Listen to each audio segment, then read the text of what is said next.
അധ്യാപക ശ്രേഷ്ഠരെ, അനധ്യാപകരെ, ബഹുമാനപ്പെട്ട സിസ്റ്റേഴ്സ്, ഈ സ്കൂളിന്റെയും ഈ മഹാരാജ്യത്തിന്റെയും അഭിമാനങ്ങളായിട്ടുള്ള എന്റെ സഹോദരി സഹോദരന്മാരെ, നിങ്ങളുടെ എല്ലാവർക്കും എളിയവനായിട്ടുള്ള എന്റെ നമസ്കാരം ഞാൻ അറിയിക്കുകയാണ്.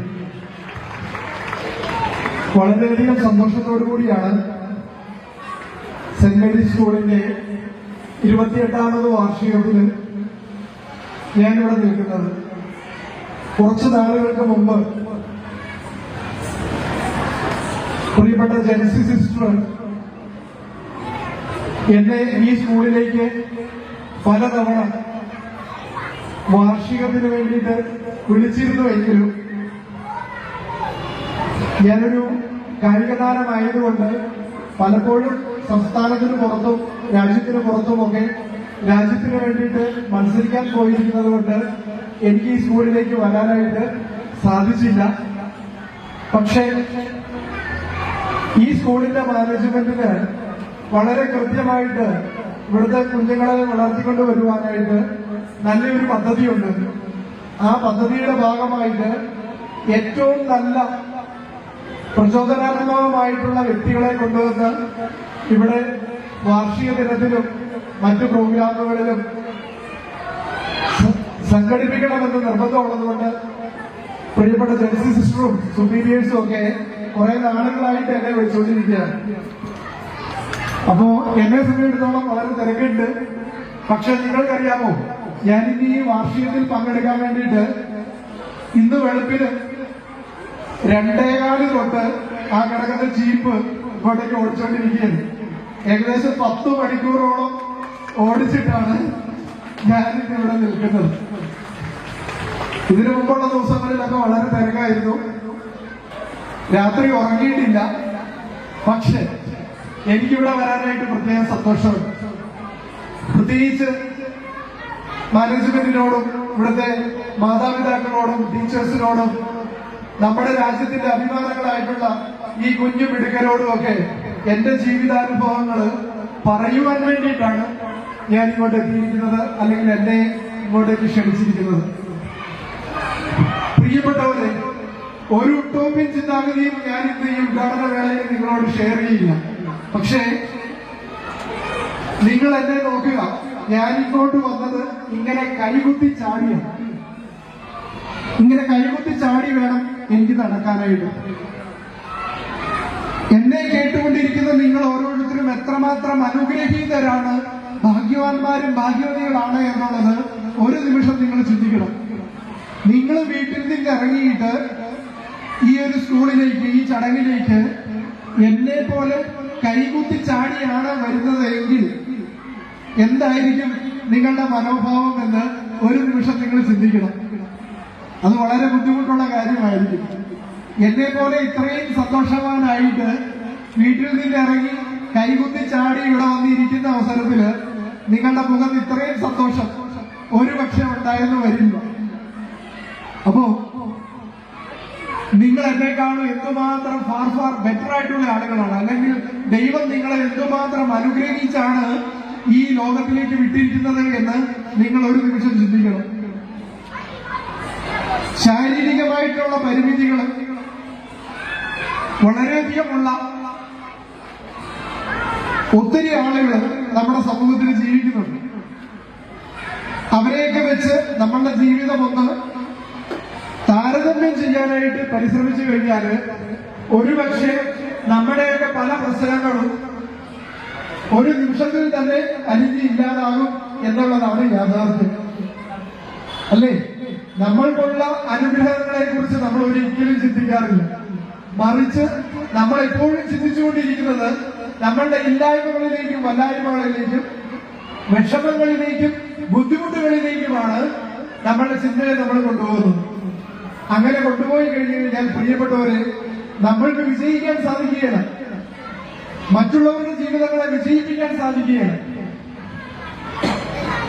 ഞാൻ ആത്മാഭിമാനമുള്ള ഒരു ഇന്ത്യൻ പൗരനാണ്. നട്ടെല്ല് വളയ്ക്കാതെ തല ഉയർത്തി മാത്രം നിൽക്കുന്ന ഒരു എളിയ ഇന്ത്യൻ കായിക താരമാണ്. ഞാൻ ജീവിക്കുന്നത് എന്റെ അവസാന ശ്വാസം വരെ എന്റെ രാജ്യത്തിന്റെ ആത്മാഭിമാനം, നിങ്ങളുടെ ഓരോരുത്തരുടെ ആത്മാഭിമാനം ഉയർത്തിപ്പിടിക്കാൻ വേണ്ടിയിട്ടാണ് പ്രിയപ്പെട്ടവര്. എന്റെ അധ്യാപക ശ്രേഷ്ഠര് പഠിപ്പിച്ചത് മാതൃദേവോ ഭവ, പിതൃദേവോ ഭവ, അതിഥിദേവോ ഭവ, ആചാര്യദേവോ ഭവ. മാതാവിനെയും പിതാവിനെയും അതിഥിയെയും ആചാര്യനെയും ദൈവതുല്യരായിട്ട് കണ്ട് ആചരിച്ച് റെസ്പെക്ട് ചെയ്തു പോരുന്ന ഒരു മഹത്തായ പാരമ്പര്യത്തിന്റെ സംസ്കൃതിയുടെ സന്തതികളാണ് നമ്മൾ ഓരോരുത്തരും. ആ രാജ്യത്തിന്റെ പാരമ്പര്യം കാത്തു സൂക്ഷിക്കേണ്ടതും എൻഹാൻസ് ചെയ്യേണ്ടതും നമ്മളുടെ കടമയാണ്.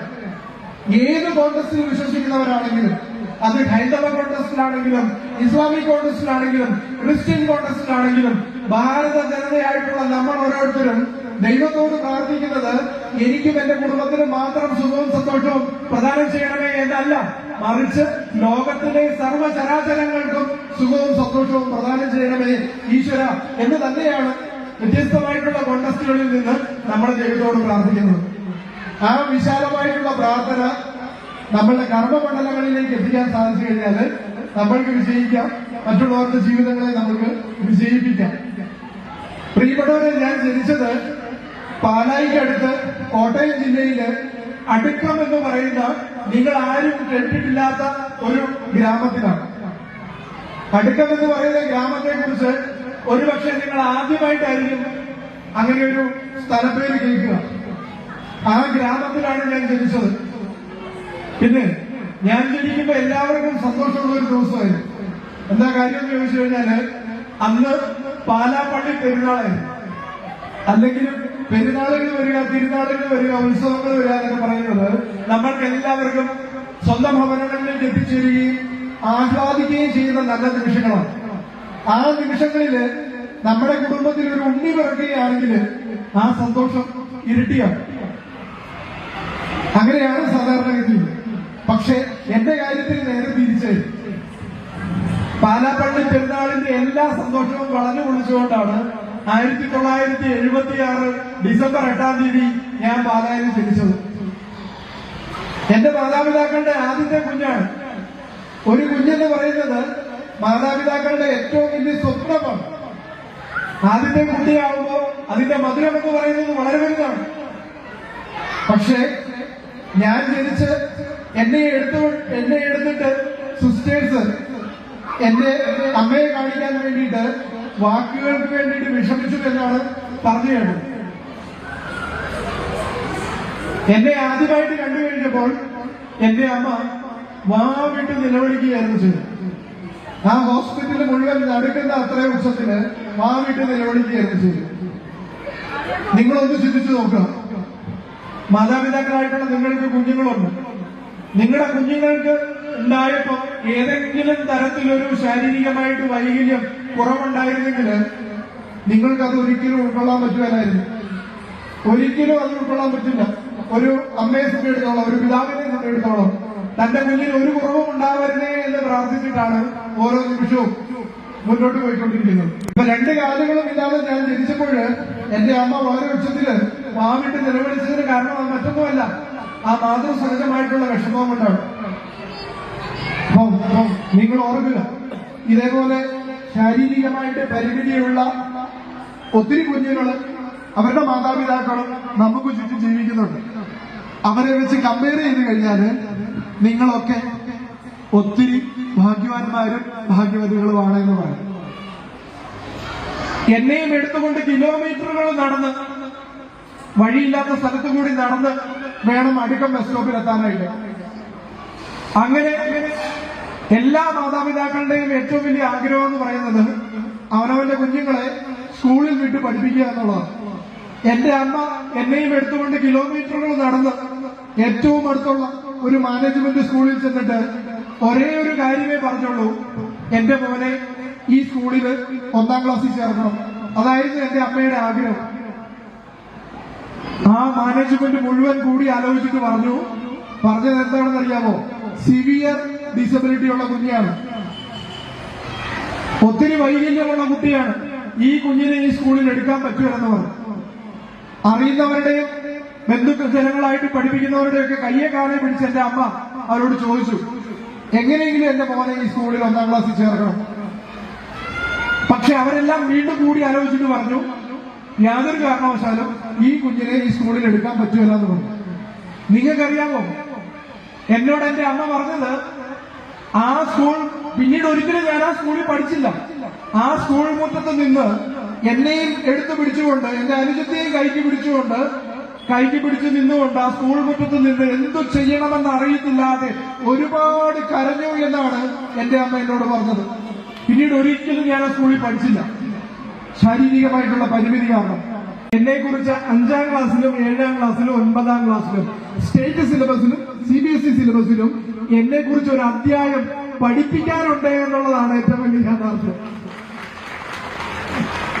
അതുകൊണ്ട് പ്രിയപ്പെട്ടവരെ, ഞാൻ പറഞ്ഞു വരുന്നത്, ഏറ്റവും നല്ല സംവിധായകൻ എന്ന് പറയുന്നത് അടൂർ ഗോപാലകൃഷ്ണനോ ഫാസിലോ അല്ലെങ്കിൽ എണ്ണം പറഞ്ഞ മറ്റ് സിനിമാ സംവിധായകരോ ഒന്നുമല്ല. സാക്ഷാൽ ദൈവമാണ് ഏറ്റവും വലിയ സംവിധായകൻ എന്ന് പറയുന്നത്. നമുക്ക് കഴിവുകളും കുറവുകളും തന്നാണ് പ്രിയപ്പെട്ടവരെ ഈ ലോകത്തിലേക്ക് നമ്മളെ അയച്ചിരിക്കുന്നത്. നമ്മളൊന്ന് ചിന്തിച്ചു നോക്കിക്കേ, നമ്മുടെ തൊട്ടടുത്തുള്ള അല്ലെ നമ്മുടെ തന്നെ കഴിവുകളിലേക്ക് നോക്കിക്കേ. നമുക്ക് കഴിവുകളുണ്ട്, വ്യത്യസ്തമായിട്ടുള്ള കഴിവുകളുണ്ട്, അതോടൊപ്പം തന്നെ കുറവുകളുമുണ്ട്. അടുത്തിരിക്കുന്ന ആൾക്കും അത് തന്നെയുണ്ട്, അയൽപക്കത്തിരിക്കുന്ന ആൾക്കും അത് തന്നെയുണ്ട്. വ്യത്യസ്തമായിട്ടുള്ള കഴിവുകളും വ്യത്യസ്തമായിട്ടുള്ള കുറവുകളും. നിങ്ങൾ ഓർക്കുക, ശാരീരികമായിട്ടുള്ള പരിമിതി ഒരിക്കലും ഒരു തടസ്സമല്ല ജീവിത വിജയത്തിന്.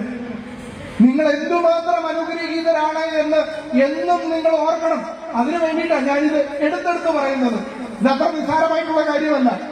നാളെ രാവിലെ നിങ്ങൾക്ക് കാഴ്ചശക്തി ഇല്ലാതെ വന്നു കഴിഞ്ഞാൽ, കണ്ണ് കാണാൻ പറ്റാതെ വന്നു കഴിഞ്ഞാൽ എന്തായിരിക്കും നിങ്ങളുടെ അവസ്ഥ? എന്തായിരിക്കും? ലോകം മുഴുവൻ ഇരുട്ടുപോകും, നമ്മുടെ വെളിച്ചം കെട്ടുപോകും, നമ്മളൊരു വല്ലാത്ത ട്രോമയിലാകും, ഇല്ലേ? ഒന്ന് മറിഞ്ഞു വീണാൽ മതി ഇതൊക്കെ സംഭവിക്കാനായിട്ട്. അപ്പൊ നമുക്ക് ചുറ്റും വിഷ്വലി ചലഞ്ചഡ് ആയിട്ടുള്ള എത്രയോ കുട്ടികളുണ്ട്, എത്രയോ സഹോദരി സഹോദരന്മാരുണ്ട്. ഈ മനോഹരമായിട്ടുള്ള ലോകത്തെ ഒന്ന് കാണാൻ സാധിക്കുകയല്ലാതെ, ഈ മനോഹരമായിട്ടുള്ള കാഴ്ചകൾ ഒന്നും ഒരിക്കൽ പോലും കാണാൻ സാധിക്കുകയല്ലാതെ ജീവിക്കുന്നവര്. ദൈവാനുഗ്രഹം ഒന്നുകൊണ്ട് മാത്രമാണ് ഞാൻ ഇന്നൊരു അന്താരാഷ്ട്ര കായിക താരമായിട്ടും ലോക ചാമ്പ്യനായിട്ടും നിൽക്കുന്നത്. അതിന് കാരണം ഒരാളും കൂടിയുണ്ട്. അതെനിക്ക് മാതാപിതാക്കളോട് പറയാനായിട്ട് താല്പര്യമുണ്ട്. ഞാൻ ലോകത്തിന്റെ വിവിധ ഭാഗങ്ങളിൽ പോയി സംസാരിക്കുന്ന ഒരാളാണ് ഞാൻ.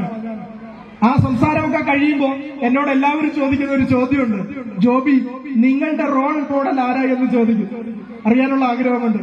ഞാൻ അവരോടൊക്കെ അഭിമാനത്തോടുകൂടി സന്തോഷത്തോടുകൂടി പറയും, എന്നെ കഷ്ടപ്പെട്ട് വളർത്തി വലുതാക്കിയ എന്റെ അമ്മയാണ് എന്റെ റോൾ മോഡൽ എന്ന് ഞാൻ അവരോട് പറയും.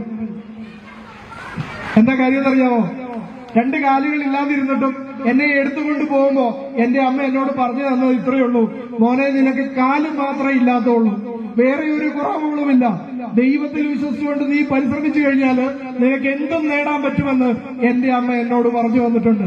അതുകൊണ്ടാ എന്റെ അമ്മ എനിക്ക് റോൾ മോഡലായത്. ഇപ്പോഴും എന്റെ അമ്മ ജീവിച്ചിരിപ്പുണ്ട്, സന്തോഷവതിയായിട്ട്, ആരോഗ്യവതിയായിട്ട്. 78 വയസ്സ് കഴിഞ്ഞു. അടുക്കം എന്ന് പറയുന്ന ഗ്രാമത്തില് സന്തോഷവതിയായിട്ട് ജീവിച്ചിരിപ്പുണ്ട്. ഞാൻ നിങ്ങളോട് പറയാൻ കാര്യം, ഇന്ന് ഞാൻ സന്തോഷത്തോടുകൂടി ആത്മവിശ്വാസത്തോടുകൂടി ഒരു ലോക ചാമ്പ്യനായിട്ട് നിങ്ങളുടെ മുമ്പിൽ നിൽക്കുന്നുണ്ടെങ്കിൽ അത് ജോബി മാത്യു എന്ന് പറയുന്ന വ്യക്തിയുടെ കഴിവോ അസാമാന്യ ശേഷിയോ ഒന്നുമല്ല പ്രിയപ്പെട്ടവരെ. കാരണം അത് പറയാൻ എനിക്ക് സന്തോഷമുണ്ട്. വന്ന വഴികൾ മറക്കുന്ന ഒരാളല്ല ജോബി മാത്യു. വന്ന വഴികൾ എന്നും തെളിമയോടുകൂടി ഓർത്തു വെക്കുന്ന ഒരാളാണ് ജോബി മാത്യു. അതുകൊണ്ട് പറയുകയാണ് പ്രിയപ്പെട്ടവരെ, എന്റെ പുഞ്ചിരിയുടെ പിൻബലം എന്ന് പറയുന്നത് 3 സ്ത്രീ രത്നങ്ങളാണ്, 3 സ്ത്രീകളാണ്. അതിലൊന്ന് എന്റെ അമ്മയാണ്, 2 എന്റെ അനുജത്തിയാണ്. എന്റെ അനുജത്തി എംകോമും CA ഒക്കെ പഠിച്ചു. അതിനുശേഷം സാമൂഹ്യ സേവനം ചെയ്യണമെന്നായിരുന്നു ചെറുപ്പം തൊട്ടേ ആഗ്രഹം. സിസ്റ്റർ ആകണമെന്ന് ആഗ്രഹമായിരുന്നു. ഞാൻ കുറെ നാൾ പോകണ്ട എന്ന് പറഞ്ഞ് വിലക്കി. PG ഒക്കെ കഴിഞ്ഞിട്ടും പറഞ്ഞു എനിക്ക് സിസ്റ്റർ ആകണം, സമൂഹത്തിന് വേണ്ടി സേവനം ചെയ്യണമെന്ന് പറഞ്ഞു. അപ്പൊ നമുക്ക് ഒരു പരിധി കൂടുതൽ ഒരു വ്യക്തിയെ നമുക്ക് കൺട്രോൾ ചെയ്യാൻ പറ്റൂല, ചേട്ടനാണെന്ന് പറഞ്ഞിട്ട്. അങ്ങനെ എന്റെ അനുജത്തി സിസ്റ്ററായി, സിസ്റ്റർ സ്മിത മരിയ. ഇപ്പൊ പാലായിലെ SH ഗവൺമെന്റില് വളരെ സന്തോഷവതിയായിട്ട് ജീവിക്കുന്നു. മൂന്നാമത്തെ എന്റെ ജീവിതത്തെ സ്വാധീനിച്ച 3ാമത്തെ വ്യക്തി എന്ന് പറയുന്നത് എന്റെ ഭാര്യയാണ്, ഡോക്ടർ മേഘ. ഡാൻസില് PhD എടുത്ത് 6-ലധികം പോസ്റ്റ് ഗ്രാജുവേഷനുള്ള ഞാൻ രാജ്യത്തിന് വേണ്ടിയിട്ട് രാജ്യാന്തര രംഗങ്ങളിൽ വർക്ക് ചെയ്യുമ്പോൾ, മത്സരിക്കുമ്പോൾ എന്റെ കുടുംബത്തിന്റെയും എന്റെ കുഞ്ഞുങ്ങളുടെയും കാര്യം വളരെ ഭദ്രതയോടുകൂടി കൈകാര്യം ചെയ്യുന്ന എന്റെ സ്നേഹസമ്പന്നയായിട്ടുള്ള ഭാര്യ ഡോക്ടർ മേഘ, ഈ 3 സ്ത്രീകളുടെ സ്നേഹത്തിന്റെ, ത്യാഗത്തിന്റെ, നന്മയുടെ പ്രതീകമായിട്ടാണ് പ്രിയപ്പെട്ടവര് ഞാൻ ഇന്ന് സന്തോഷത്തോടു കൂടി നിങ്ങളുടെ മുമ്പിൽ നിൽക്കുന്നത്. അത് പറയാൻ എനിക്ക് വളരെയധികം സന്തോഷമുണ്ട്. മാത്രം പറഞ്ഞുകൊണ്ട് ഈ ഒരു പ്രോഗ്രാമിലേക്ക് എന്നെ വിളിച്ച എല്ലാവരോടും എനിക്കുള്ള നന്ദി അറിയിച്ചുകൊണ്ട് ഞാൻ എന്റെ എല്ലാ പ്രഭാഷണങ്ങളും അവസാനിപ്പിക്കുന്നത് സിസ്റ്റർ മേരി മേരിയുടെ ഒരു കവിത ചൊല്ലിക്കൊണ്ടാണ്. അതിങ്ങനെയാണ്, ഞാൻ ചെറുപ്പത്തിൽ പഠിച്ചതാണ്. ഒരിക്കൽ ഈ ജഗത്തെയും ജഡത്തെയും പിരിഞ്ഞു നാം തിരിക്കണം, വിസമ്മതങ്ങളൊന്നുമേ ബലപ്പെട, തിരിച്ചു പിന്നെ വന്നിടാത്ത യാത്രയാണതാകയാൽ കരത്തിലുള്ളതൊക്കെ നാം അതിർത്തിയിൽ ത്യജിക്കണം. ഇഹത്തിലെ ധനം, സുഖം, യശസ്സുമാഭിജാത്യവും വഹിച്ചുകൊണ്ടുപോകയില്ല മർത്യനാന്ത്യ യാത്രയിൽ. അഹന്ത കൊണ്ട് അഴുക്കുപെട്ടിടാത്ത പുണ്യമൊന്നുതാൻ മഹത്തരം പ്രയോജനം പരത്തിലും വരുത്തിടും. സമർത്ഥനായ സീസറും പ്രസിദ്ധനായ ഹോമറും സമസ്തമറ്റ സോളമൻ തുടങ്ങിയുള്ള വിജ്ഞരും അമർന്നുപോയി കാലചക്ര വിഭ്രമത്തിലെങ്കിലി നമുക്ക് പിന്നെ എന്തു ശങ്ക, മാറ്റമൊന്നുമില്ലതിൽ. ഇത്രയും മഹാന്മാരായിട്ടുള്ള ആളുകളൊക്കെ കടന്നുപോയി. നാളെ നമ്മൾ കടന്നു പോകും. അങ്ങനെ കടന്നു പോകുമ്പോൾ ചരിത്രം പഠിച്ചിട്ട് കടന്നു പോകാതെ ചരിത്രത്തിന്റെ ഭാഗമായിട്ട്, ചരിത്രം സൃഷ്ടിച്ചിട്ട്, ചരിത്ര താളുകളിൽ നമ്മുടേതായിട്ടുള്ള സിഗ്നേച്ചർ ഇട്ടിട്ട് മാത്രമേ പ്രിയപ്പെട്ടവരെ നമ്മൾ കടന്നു പോകാവുള്ളൂ എന്ന് മാത്രം പറയുന്നു. അപ്പൊ തീർച്ചയായിട്ടും ഈ 28ാമത് വാർഷികത്തില് നിങ്ങൾക്ക് എല്ലാവർക്കും എല്ലാവിധ നന്മകളും വിജയങ്ങളും ഈ പുതുവർഷത്തില് കുടുംബത്തിനും കുഞ്ഞുങ്ങൾക്കും ഒക്കെ ഒത്തിരി നന്മകൾ ഉണ്ടാകട്ടെ എന്ന് മാത്രം ആശംസിച്ചുകൊണ്ട് ഈ 28ാമത് സെന്റ് മേരീസ് സ്കൂളിന്റെ വാർഷികം ഉദ്ഘാടനം ചെയ്തതായിട്ട് പ്രഖ്യാപിച്ചുകൊണ്ട് നിങ്ങളൊക്കെ ഈ സമൂഹത്തിൽ നന്മയുടെ പ്രകാശം പരത്തുന്ന നക്ഷത്രങ്ങളായി തീരട്ടെ എന്ന് ആശംസിച്ചുകൊണ്ട് നിർത്തുന്നു. നന്ദി, നമസ്കാരം. On behalf of everyone here, I extend our deepest gratitude to you, dear sir, for honoring us with your presence and sharing with us such heart-provoking words. It is with immense gratitude and gladness that I present the annual report 2024-25